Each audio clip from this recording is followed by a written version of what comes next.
My husband dragged me by the hair and kicked me out in the storm. He didn't see my bodyguard coming. Chapter 1. The storm, inside the rain, hammered against the floor-to-ceiling windows of our Malibu mansion like angry fists, each drop a warning I should have heeded years ago. But tonight, as I stood in my silk nightgown with blood trickling from my split lip, I finally understood that the real storm had never been outside. It had been living in my house all along. You think your money makes you untouchable? Derek's voice cut through the sound of thunder, his breath reeking of whiskey and failure. You think you're better than me? I touched my swollen cheek, the diamond wedding ring catching the lightning's flash, a ring that had once symbolized love but now felt like a shackle. At 35, I had everything most women dreamed of: a fashion empire worth $50 million, a face that graced magazine covers, and a body that turned heads wherever I went. Everything except the one thing money couldn't buy: safety in my own home. What Derek didn't know, what he could never have imagined as he stood there in his stained undershirt, fists clenched like a petulant child, was that I had stopped being a victim the moment I made one phone call 3 months ago, the moment I hired Marcus. But I'm getting ahead of myself. Let me tell you how a billionaire's daughter became a prisoner in her own golden cage, and how one stormy night changed everything. Chapter 2. Golden Chains. My name is Victoria Ashworth Chen, though the world knew me simply as Victoria Chen, CEO of Ethereal Fashion House. The hyphenated name was my first mistake, keeping Derek's surname like a brand of ownership I could never quite scrub away. I built my empire from nothing, despite being born into everything. My father, tech mogul Harrison Ashworth, had wanted to hand me a trust fund and a quiet life. Instead, I took a small loan and turned it into a fashion dynasty that rivaled any European house. By 28, I was on Forbes' youngest billionaires list. By 30, I was known as the woman who made sustainable luxury accessible to the masses. And by 32, I was married to Derek Chen, a charming parasite who saw dollar signs when he looked into my eyes. The red flags were there from the beginning, bright as blood against snow. Derek worked as a freelance consultant, which meant he worked whenever he felt like it, which was almost never. He moved into my penthouse after our third date, claiming his apartment had foundation issues. 6 months later, when I suggested he find his own place, he proposed instead. "Victoria, baby," he'd said, getting down on one knee in the middle of Nobu, cameras flashing from every direction. "You're my whole world. Let me be your partner in everything." The ring was modest. He'd insisted on paying for it himself with what I later learned was money borrowed from his bookie. But the gesture seemed romantic then, his pride touching. I said yes because I thought love meant accepting someone completely, flaws and all. I was wrong. Love doesn't mean becoming someone's personal ATM. Love doesn't mean pretending not to notice when your jewelry goes missing. Love doesn't mean explaining away bruises to your assistant, your friends, your own reflection. The first time Derek hit me was 8 months after our wedding. I had questioned a charge on our joint credit card, $15,000 at a casino in Atlantic City. He'd gone for a guy's weekend while I worked 16-hour days preparing for Fashion Week. "You don't trust me?" he'd asked, his voice dangerously quiet. "It's not about trust, Derek. It's about communication. We agreed to discuss major purchases." The slap came so fast I didn't see it coming. The sound echoed through our marble foyer like a gunshot, followed by a silence so complete I could hear my own heartbeat. "I'm sorry," he said immediately, his face crumbling. "God, Victoria, I'm so sorry. I don't know what came over me. It's just, I'm under so much pressure. The business deal I was working on fell through, and I felt like such a failure. When you question me like that, it reminded me of my mother." His mother. The woman who'd supposedly belittled him his entire childhood, making him feel worthless and small. The woman whose death when Derek was 25 had left him, in his words, broken and afraid of abandonment. I bought it. All of it. Because that's what abuse does. It doesn't start with dragging you by the hair through broken glass. It starts with an apology so sincere, so heartbroken, that you end up comforting the person who just violated your trust and your body. I know you didn't mean it, I whispered, holding him as he cried crocodile tears into my shoulder. We'll get through this together. Together. What a joke that word became. Chapter 3. The descent over the next 2 years. Derek's episodes became more frequent and more violent. The pattern was always the same. He'd spend money we hadn't discussed, I'd question it, and he'd explode. Sometimes he'd just scream and throw things. Sometimes he'd grab my wrists hard enough to leave marks. And sometimes, more often as the months wore on, he'd hit me. But he was smart about it. Derek had studied me, learned exactly how to manipulate the successful, independent woman I'd thought I was. He knew I was proud, that I'd built everything myself, that admitting failure wasn't in my vocabulary. Who's going to believe that Victoria Chen, the ice queen of fashion, can't handle her own husband? He'd taunt after particularly bad nights. Your shareholders would lose confidence. Your competitors would smell blood in the water. Your father would say, "I told you so." He wasn't wrong. My image was everything in the fashion world. I was known for being untouchable, unshakable, the woman who could negotiate million-dollar deals without blinking. The idea of admitting that I went home every night to a man who used me as his personal punching bag was unthinkable. So I hid it. Concealer became my best friend. I learned to sleep on my back so the swelling in my face would go down by morning. I scheduled important meetings for days when I knew Derek would be in good moods. I became an expert at making excuses. Victoria tripped during her morning run. Victoria walked into a door in the dark. Victoria had an allergic reaction to a new skincare product. My assistant Jennifer started looking at me strangely after the 6th accident in as many weeks. My business partner Sarah suggested I see a doctor about my clumsiness. My father stopped by unannounced one afternoon and asked if I was eating enough, if I was stressed, if everything was all right at home. I lied to all of them. Meanwhile, Derek's spending spiraled out of control.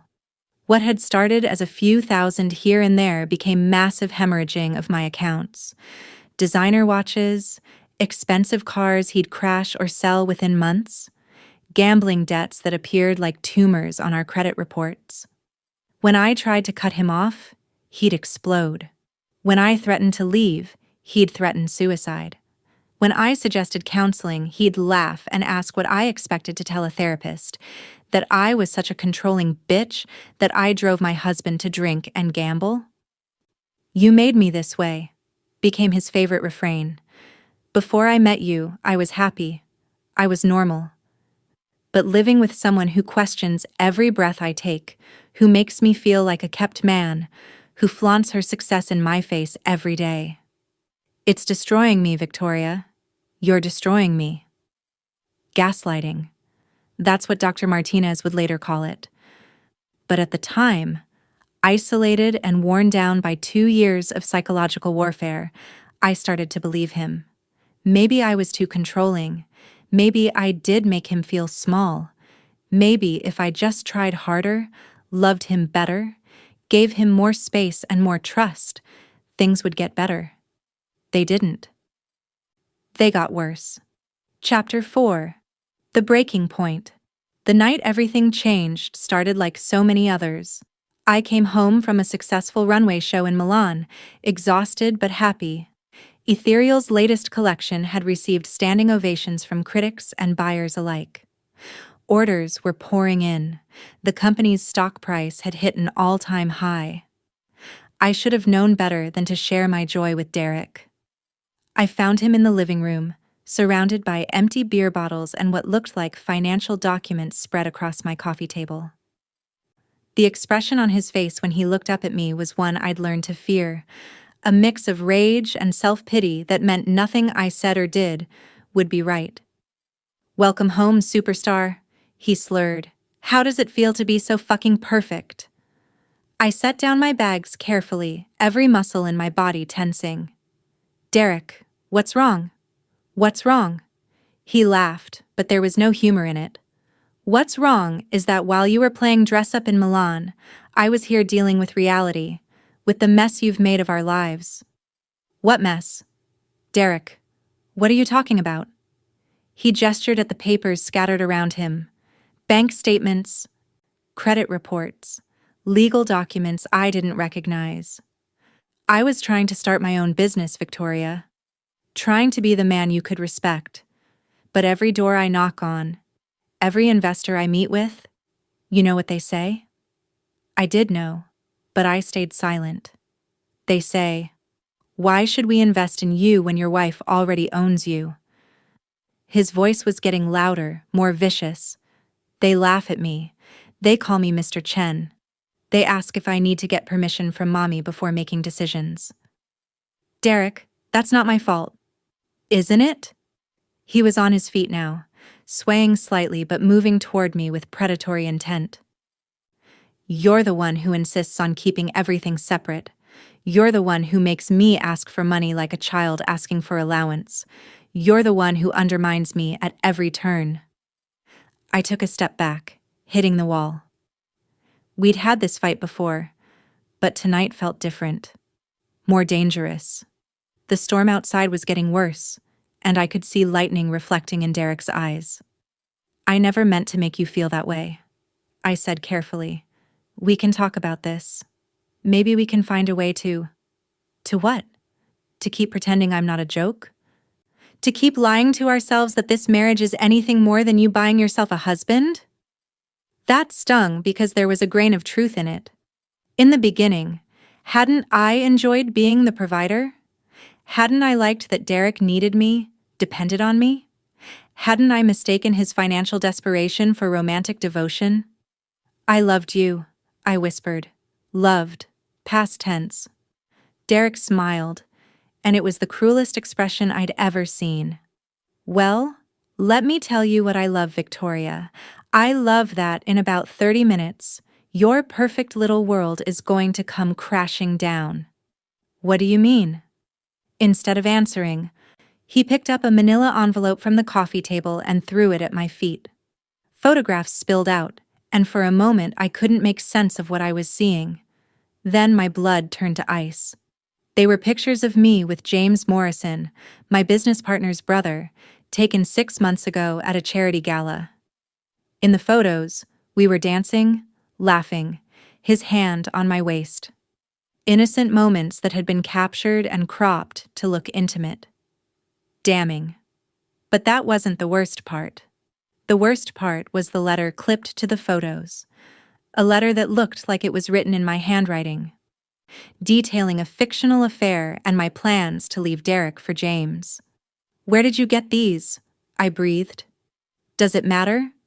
What matters is that copies are already on their way to page 6 TMZ and your father's personal email. Oh, and your business partners. Can't forget them." I stared at him, unable to process what I was hearing. "Derek, you can't be serious. These photos are misleading, and this letter... I never wrote this." "Of course you didn't. I did. Took me weeks to get your handwriting right, but I think I nailed it. Even included that little flourish you do on your Ys." "You forged..." I couldn't even finish the sentence. "Derek, this is insane. This could destroy my career, my relationships, everything I've worked for. Why would you do this?" "Because if I can't have respect, at least I can have revenge." He moved closer, and I could smell the alcohol on his breath, see the madness in his eyes. "If I'm going to be nothing, then you're going down with me." That's when I realized the truth I'd been avoiding for 2 years. Derek didn't love me and probably never had. I wasn't his wife. I was his victim, his meal ticket, his way of feeling powerful in a world where he was utterly powerless. And now that I was finally seeing clearly, he was going to destroy me rather than let me go. I won't let you do this, I said, surprised by the steadiness of my own voice. You won't let me? Derek threw back his head and laughed. Victoria, sweetheart, you don't get a choice. The story goes live in 20 minutes. By tomorrow morning, you'll be the cheating wife who destroyed her marriage for a fling. Your stock price will tank. Your board will lose confidence. Your father will finally have proof that you're not as perfect as you pretend to be. He was right. In the court of public opinion, it didn't matter that the evidence was fabricated. The story fit too well. The powerful woman who had everything but couldn't keep her marriage together, who threw away her husband for a younger man. Unless, Derek continued, his voice dropping to a whisper, you make this worth my while. What do you want? 50 million. Cash. Transferred to an account I'll give you. And a quiet divorce where you take full responsibility for the breakdown of our marriage. Do that, and the story disappears. Your reputation stays intact. $50 million, more than Derek could spend in several lifetimes, but not enough to bankrupt me. It was almost reasonable, if you ignored the fact that it was extortion, blackmail, and the price of my freedom all rolled into one. And if I don't pay? Derek's smile turned vicious. Then you lose everything. Your company, your reputation, your relationship with your father. Everything you care about more than me. He was wrong about one thing. I didn't care about my reputation more than him. I cared about it more than the man he'd become, the parasite who'd been feeding on my success for 3 years. But he wasn't wrong about the damage this could do. I looked at the photos again, at the forged letter, at the man I'd once thought I loved standing over me like a conqueror. And for the first time in years, I felt something I'd almost forgotten. Rage. Pure, clean, burning rage. No, I said. Derek blinked. What? I said no. I won't pay you. I won't take responsibility for your failures. And I won't let you destroy everything I've built because you're too weak to build something yourself. For a moment, Derek just stared at me. Then his face twisted with fury. You stupid bitch, he snarled. Do you have any idea what you've just done? I've just stopped being afraid of you. That's when he hit me. Not a slap this time, but a closed fist punch to the stomach that doubled me over, gasping. Before I could recover, his hands were in my hair, dragging me toward the front door. You want to play hardball? He screamed, yanking my head back so hard I saw stars. Fine. Let's see how tough you are when you're standing in the rain like the worthless whore you are. He threw open the front door and the storm rushed in, wind and rain and cold that cut through my silk dress like knives. The security alarm started blaring, but Derek ignored it, dragging me onto the front steps. Derek, stop! I tried to grab the doorframe, but my hand slipped on the wet marble. Shut up. He backhanded me across the face, and I tasted blood. You think you're so much better than me? So independent? Let's see how independent you are with no clothes, no money, and no one to call for help. He threw me down the steps, and I tumbled onto the wet driveway, my knees and palms scraping against the asphalt. When I tried to get up, he kicked me in the ribs hard enough to knock the breath out of my lungs. Stay down, he roared over the sound of the storm. Every time you try to get up, I'll put you back down. Just like I should have done 3 years ago. I lay there in the rain, watching him through the blur of tears and blood, and realized that this was how I was going to die. Not in some tragic accident or peaceful old age, but beaten to death by the man who'd promised to love and protect me. The man who'd never seen my bodyguard coming. Chapter 5. The Guardian. 3 months earlier, I'd made a decision that saved my life. I'd been sitting in my office after another accident, This one involving Derek shoving me into a glass coffee table during an argument about his gambling debts when Jennifer knocked on my door. "Mrs. Chen, there's someone here to see you. He doesn't have an appointment, but he says it's about your personal security." I almost told her to send him away. I didn't need security. I had the alarm system, the gated community, the illusion of safety that money could buy. But something made me reconsider. Maybe it was the way Jennifer had emphasized personal, or maybe it was the growing certainty that Derek's violence was escalating beyond what I could hide or handle alone. "Send him in." The man who entered my office didn't look like what I'd expected from a bodyguard. He was tall, maybe 6'4", with the kind of quiet presence that filled a room without demanding attention. His dark hair was graying at the temples, and his brown eyes held an intelligence that missed nothing. He wore a simple black suit that couldn't quite hide the powerful build underneath. "Mrs. Chen, my name is Marcus Rivera. I'm a former Navy SEAL specializing in personal protection for high-profile clients." "I didn't request a security consultation, Mr. Rivera." "No, ma'am, you didn't." He sat down across from my desk without being invited, a breach of etiquette that should have annoyed me but somehow didn't. "But I've been watching the patterns around your public appearances, and I'm concerned about your safety." "What patterns?" "The inconsistency in your behavior, the canceled appearances, the way you've started avoiding events where photographers might get close-up shots." His voice was gentle but direct. "Mrs. Chen, in my experience, when successful people start hiding from cameras, it's usually because they have something to hide." I felt heat rise in my cheeks. "I don't know what you're implying." "I'm not implying anything. I'm stating a fact. Someone is hurting you, and it's escalating. The question is whether you want to do something about it before it gets worse." We stared at each other across my desk, and I realized that for the first time in months, someone was seeing me, really seeing me, not the polished facade I presented to the world. "How do you know?" I whispered. "Because I've been doing this for 15 years and I know what domestic violence looks like. I also know that it doesn't matter how rich or smart or successful you are, anyone can become a victim.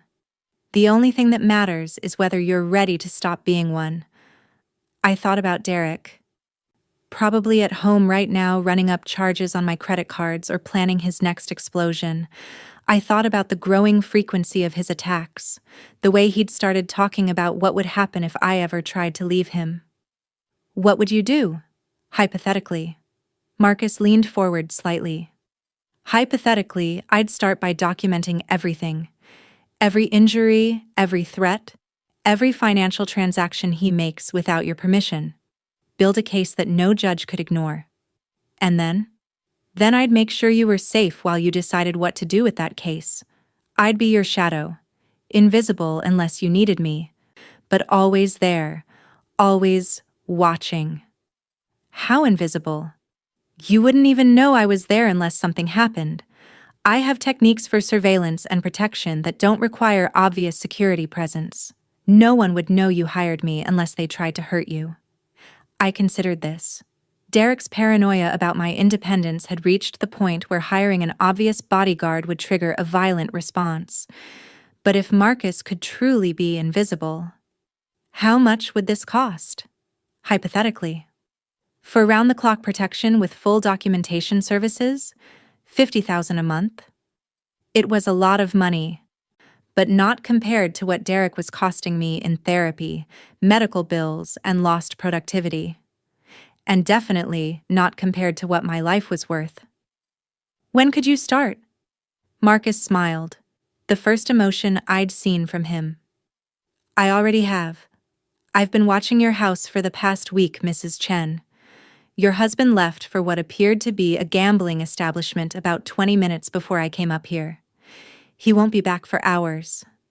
I should have been alarmed by this admission of stalking, but instead, I felt the first genuine safety I'd experienced in months. "What do you need from me?" "Permission to install some discreet monitoring equipment in your home, a way to contact me if you're in immediate danger, and most importantly, A promise that when the time comes, you'll let me do my job. 3 months.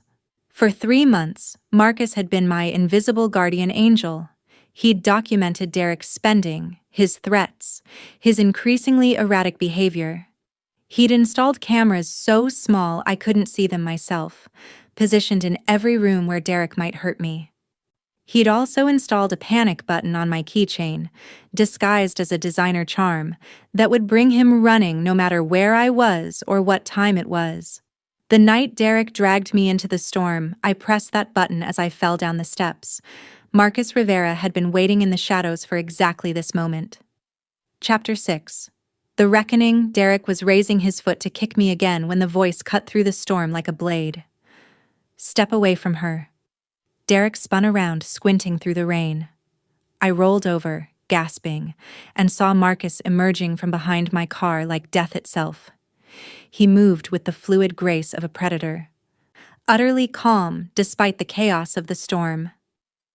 "Who the fuck are you?" Derek slurred, swaying on his feet.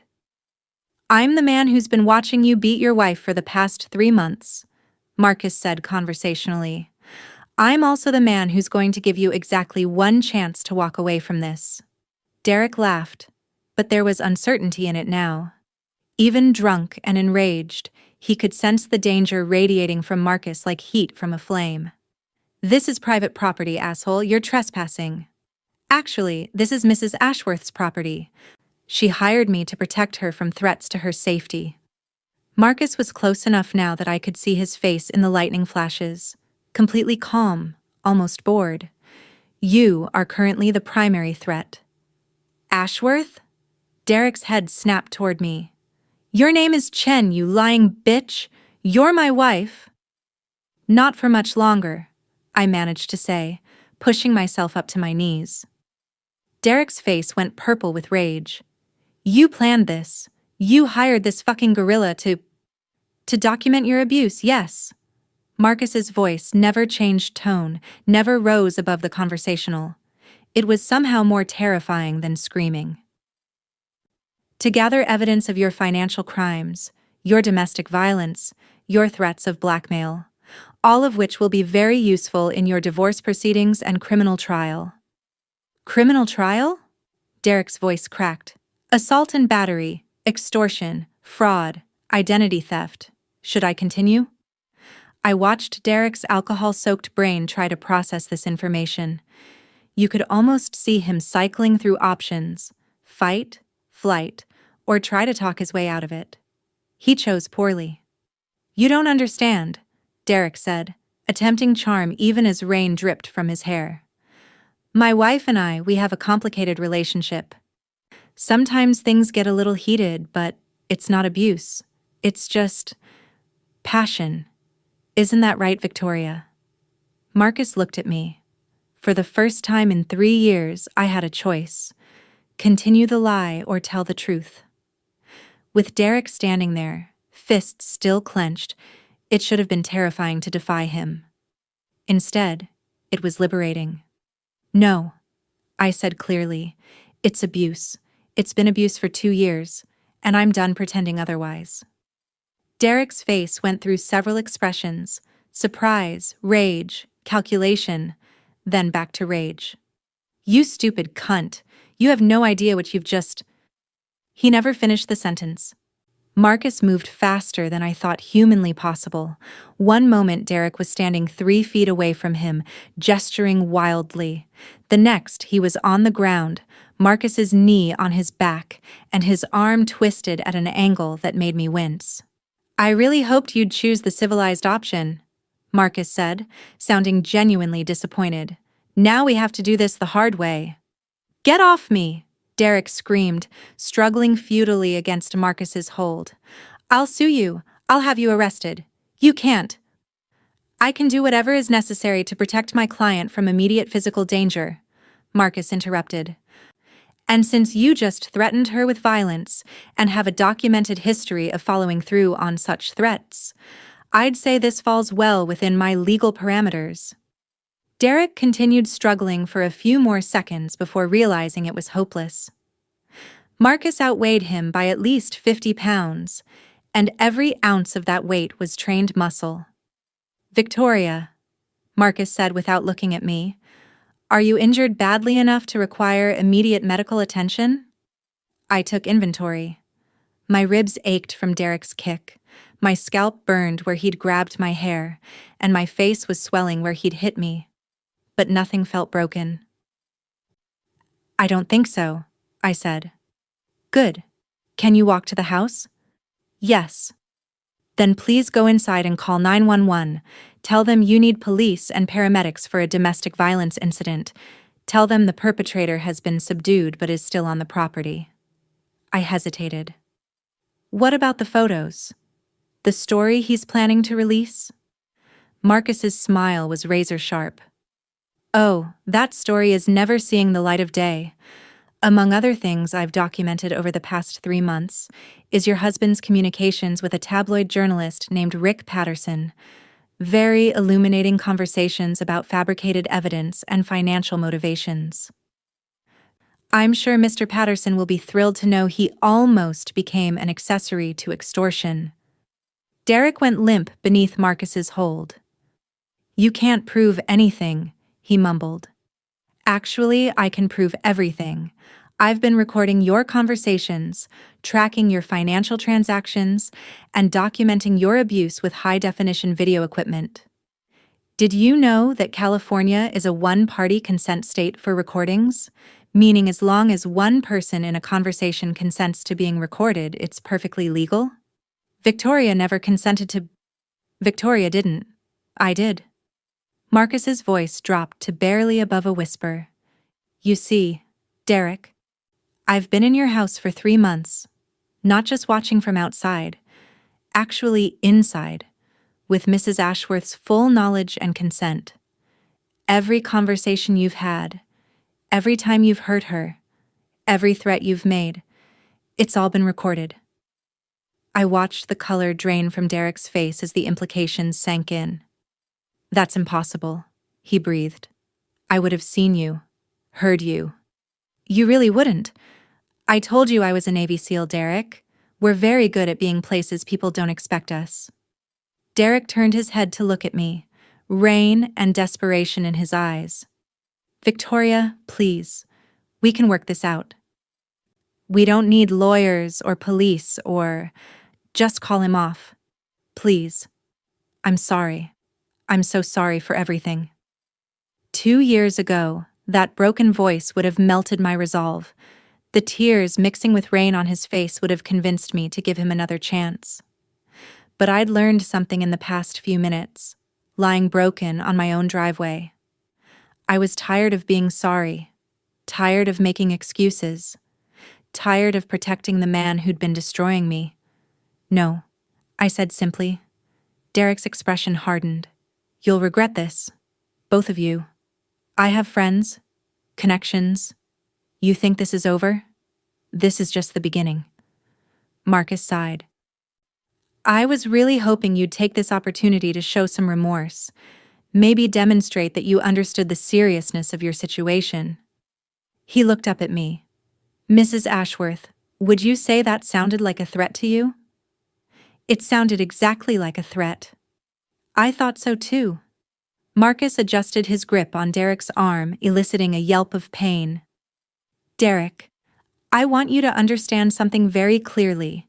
Mrs. Ashworth has hired me not just to protect her from you, but to ensure that you never pose a threat to her again. If you try to contact her, harass her, or interfere with her life in any way after tonight, I will find you. And when I find you, we'll have a much more private conversation than this one. You can't threaten me. I'm not threatening you. I'm explaining the natural consequences of your choices." Marcus's voice remained eerily calm. "You chose to abuse your wife. You chose to extort her. You chose to attack her in front of a witness. And now you're choosing to threaten her even while she's showing you mercy by calling the police instead of letting me handle this my way." Derek went very, very still. "What's your way?" he whispered. Marcus smiled, and it was the most terrifying expression I'd ever seen. "You really don't want to find out. In the distance, I could hear sirens approaching. Derek heard them too, and his body sagged in defeat. "This isn't over, Victoria," he said, but the fight had gone out of his voice. "Yes, it is," I replied. "It's been over for a long time. I just finally stopped pretending otherwise." The police cars pulled into my circular driveway with their red and blue lights painting the storm in violent colors. Behind them came an ambulance, then another police car. Marcus waited until the officers approached before slowly releasing Derek and standing up, his hands visible and empty. "Officers, I'm Marcus Rivera, private security contractor hired by Mrs. Ashworth." He reached into his jacket slowly and produced a leather wallet. "These are my credentials. The individual on the ground is Derek Chen, Mrs. Ashworth's estranged husband. He has just committed assault and battery against my client, and I subdued him using reasonable force to prevent further violence." The lead officer, a woman in her 40s with sharp eyes and graying hair, looked between Marcus, Derek, and me. Her gaze lingered on my injuries, the swollen face, the torn dress, the blood on my hands and knees. "Ma'am, are you Victoria Chen?" "Victoria Ashworth," I corrected. "Chen is my married name, but I'm filing for divorce." "And you hired Mr. Rivera to protect you from your husband?" "Yes." The officer nodded to her partner, who moved to help Derek to his feet. Derek looked pathetic now, wet, bloody from scraping against the driveway, and completely defeated. "Derek Chen, you're under arrest for domestic violence, assault and battery, and terroristic threats." She began reading him his Miranda rights as her partner cuffed him. "Wait," Derek said desperately. "You don't understand. She's lying. She hired this man to set me up. She's trying to frame me because—" "Sir, you have the right to remain silent," the officer interrupted. "I suggest you use it." Derek's eyes found mine one last time as they led him toward the police car. "Victoria, please." I looked at him, really looked at him, and tried to find some trace of the man I'd once thought I loved. But all I saw was a stranger who'd stolen 3 years of my life and nearly killed me tonight. "Goodbye, Derek." They put him in the back of the police car, and just like that, the storm inside my house was over. Chapter 7: The Aftermath. The next few hours passed in a blur of police reports, medical examinations, and legal procedures. The paramedics cleaned my wounds and confirmed that while I was badly bruised, nothing was broken. The detectives took my statement, reviewed the evidence Marcus had compiled, and assured me that Derek would be held without bail given the severity of the charges and his flight risk. Marcus handled everything with quiet efficiency, producing documentation and recordings that painted a clear picture of sustained abuse. The tabloid story Derek had threatened to release never materialized. Apparently, Rick Patterson had been more interested in avoiding an extortion charge than protecting his source. By dawn, I was sitting in my living room with a cup of coffee, watching the sunrise paint the Pacific in shades of gold and pink. The storm had passed, leaving the air clean and bright. Marcus sat across from me, looking as composed as ever despite having spent the night dealing with police and lawyers. For the first time since I'd hired him, we were simply talking. No crisis to manage, no danger to assess. "How do you feel?" he asked. I considered the question seriously. My body ached, my face was a mess of bruises and swelling, and my marriage was officially over. By all rights, I should have felt devastated. Instead, I felt free. "Lighter," I said finally. "Like I've been carrying a weight I didn't realize was there, and suddenly it's gone." Marcus nodded. "That's normal. Abuse creates a constant state of hypervigilance. Your nervous system has been in fight or flight mode for years. It'll take time to adjust to actual safety." "What happens now? Legally, I mean." "Derek will likely plead guilty to avoid a trial. The evidence is overwhelming. He'll probably serve 18 months to 3 years, depending on his lawyer's skill and his willingness to cooperate. The financial crimes will add additional time. And the divorce? With the criminal charges and documented abuse, it'll be straightforward. California is a no-fault state, but the circumstances will heavily influence asset division and spousal support. Given that he was financially dependent on you and committed crimes against you. Marcus shrugged. He'll be lucky to leave with anything. I sipped my coffee, processing this information. 3 years ago, the idea of Derek having nothing would have horrified me. Now it felt like justice. What about you? I asked.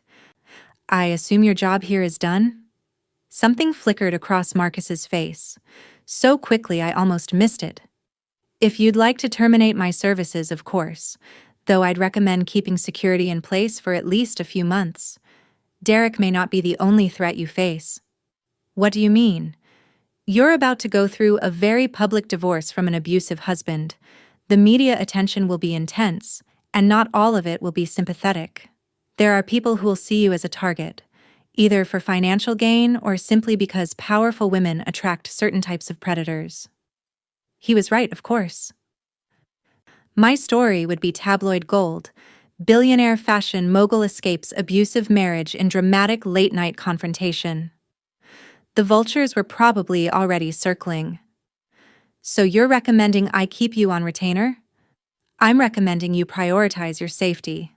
Whether that's with me or another security firm is your choice. I studied his face, looking for some sign of what he wanted me to say. But Marcus was as unreadable as ever, professional, competent, and utterly opaque about his personal feelings. What would you do, if you were me? If I were you, I'd hire the best protection I could afford and focus on rebuilding my life. I'd also consider therapy to process what you've been through.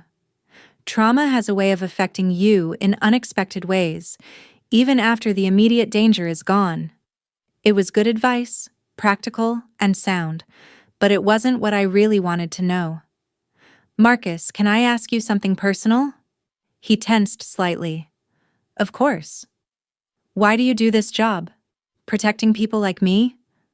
For a long moment, he was silent. Then, my sister was killed by her boyfriend when I was 25. I was deployed overseas, couldn't get home in time to help her. When I got out of the military, I decided to make sure other women didn't end up like Elena. The simple honesty of it hit me like a physical blow. I'm sorry. It was a long time ago, but it's why I do what I do, and why I'm very good at it. I set down my coffee cup and really looked at him. Not as my employee or my protector, but as a man who'd spent 3 months of his life keeping me safe from a monster. Thank you, I said quietly. For everything. For seeing what I couldn't see. For believing me when I couldn't believe myself. For being there when I needed you most. It's my job. No, it's not. Your job was to protect me and document Derek's abuse. You could have done that without caring whether I lived or died, but you did care. I could see it in the way you looked at him tonight, like you wanted to do more than just restrain him. Marcus's jaw tightened. What Derek did to you? What men like him do to women like you? It makes me angry. Professional detachment only goes so far. Men like him and women like me? Cowards who use their size and strength to terrorize people who trust them. And strong, intelligent women who deserve so much better than what they've been given. The compliment, delivered in his matter-of-fact tone, warmed me more than it should have. I realized I was staring at him, really seeing him for the first time without the filter of crisis and fear. Marcus Rivera was a beautiful man, not in the obvious way Derek had been, all flash and surface charm, but in the way that came from integrity and competence and the quiet confidence of someone who knew exactly who he was. I'd like to keep you on, I said. Not just for security, as a consultant, someone I can trust to tell me the truth, even when it's hard to hear.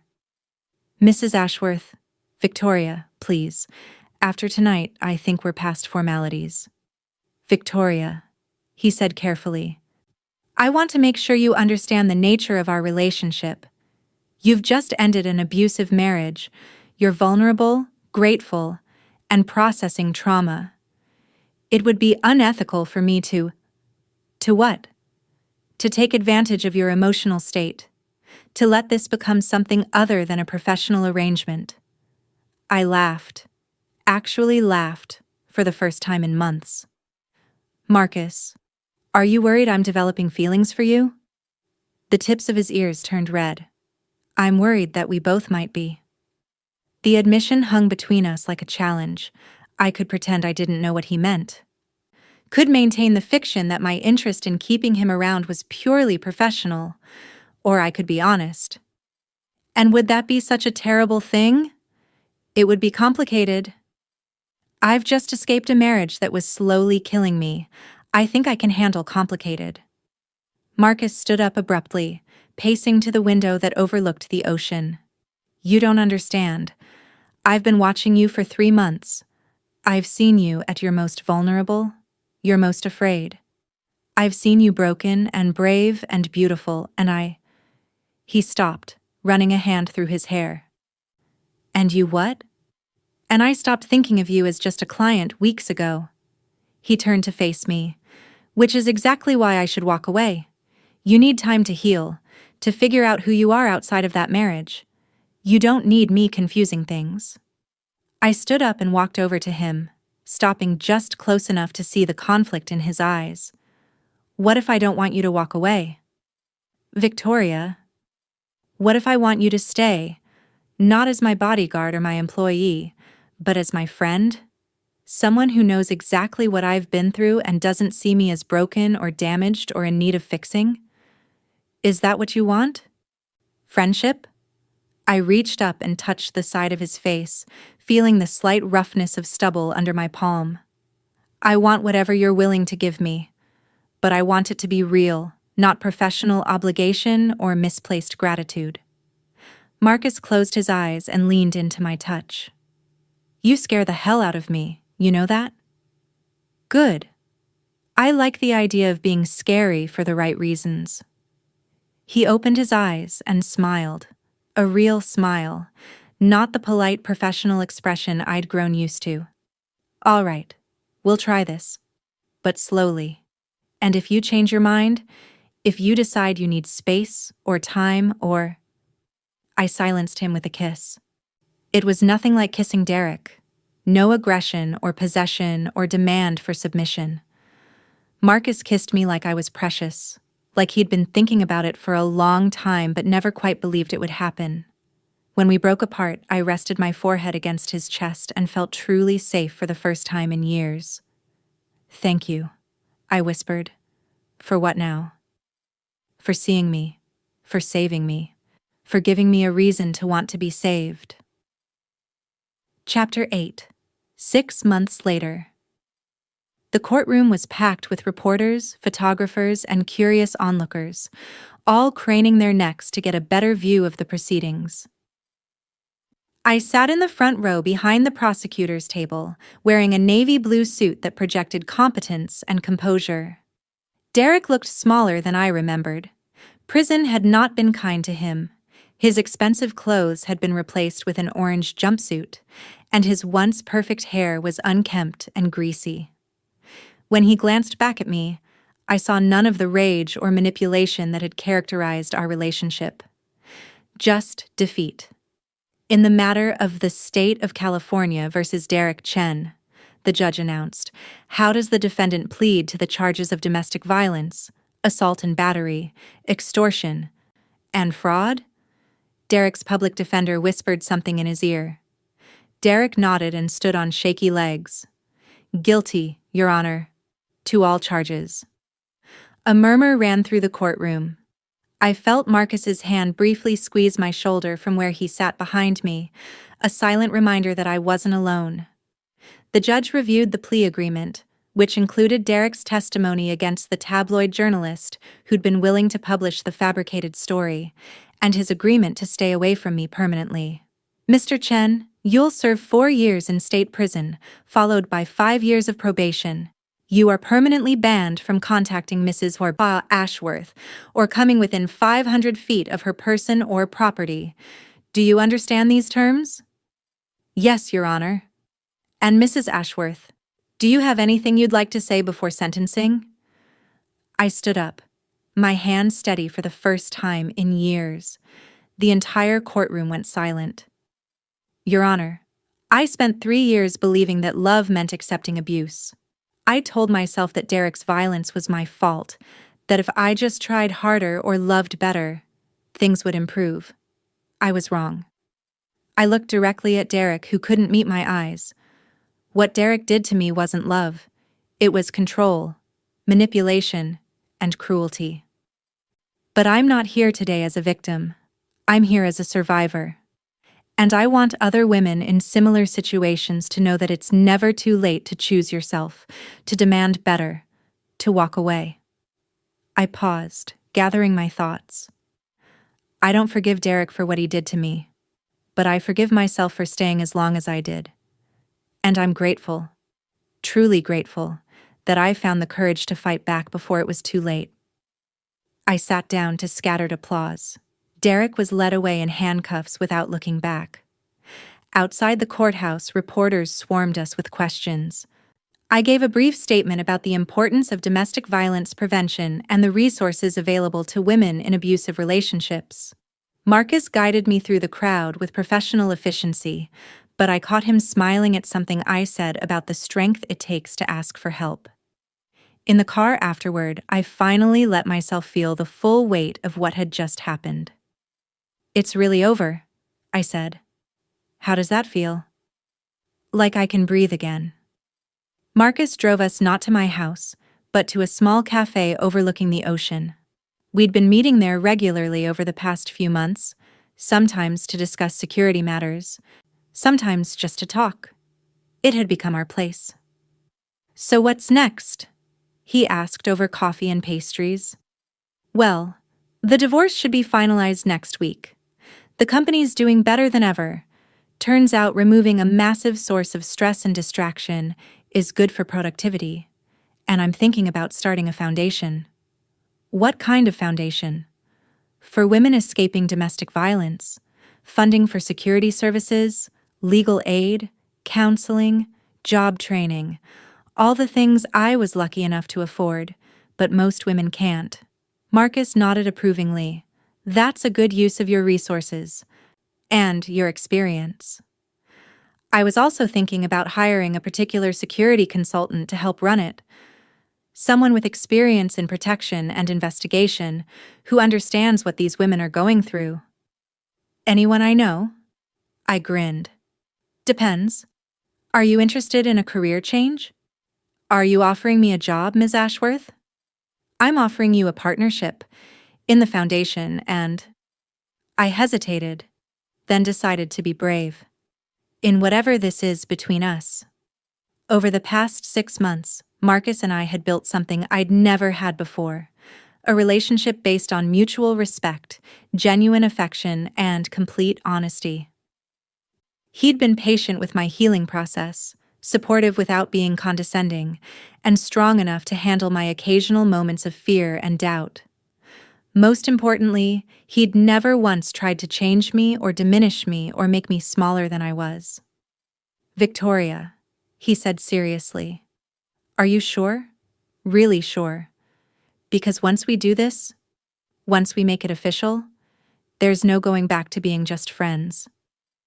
I've never been more sure of anything in my life.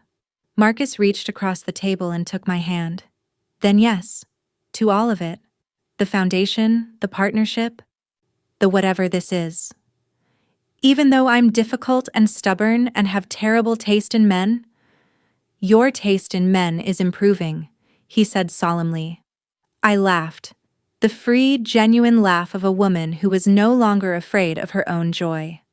I love you, I said, the words coming out before I could second-guess them. Marcus brought my hand to his lips and kissed my knuckles. I love you too. All of you. The successful businesswoman, the abuse survivor, the woman brave enough to fight back, and the person you're still becoming. Epilogue. 2 years later. The Ashworth Foundation's annual gala was in full swing, with 500 guests contributing to our mission of helping domestic violence survivors. I stood at the podium in a silver gown that caught the light, looking out at an audience that included celebrities, politicians, and most importantly, women whose lives we'd helped change. 2 years ago, I was a statistic, I began. A successful woman who thought she could handle everything herself, who believed that love meant accepting unacceptable behavior, who almost lost everything because I was too proud to ask for help. In the audience, I spotted Marcus at our table. Devastatingly handsome in his tuxedo and wearing the wedding ring that still made me smile every time I saw it. We'd married 6 months ago in a small ceremony on the beach. Just us, my father, and a handful of close friends. Today, the Ashworth Foundation has helped over 2,000 women escape abusive relationships. We've provided security services, legal aid, counseling, job training, and emergency housing. But more than that, we've given them what I needed most: the knowledge that they're not alone. I paused, finding Derek's sister Maria in the crowd. She'd reached out to me last year, horrified by what her brother had done and determined to make amends by volunteering with the foundation. It had been one of the most healing conversations of my life. Every woman's story is different, but the ending doesn't have to be. It's never too late to choose yourself. It's never too late to demand better. And it's never too late to discover that you're stronger than you ever imagined. The applause was thunderous. As I left the stage, Marcus met me at the steps, pride shining in his eyes. "How was that?" I asked. "Perfect. You were perfect." He spun me around the dance floor as the band played, and I marveled at how different this felt from every other social event I'd attended during my marriage to Derek. There was no fear here, no walking on eggshells, no worry about what mood my partner might be in or what I might do to set him off. There was just love. Pure, uncomplicated, life-affirming love. "Do you ever regret it?" Marcus asked as we swayed to the music. "Staying in that marriage as long as you did?"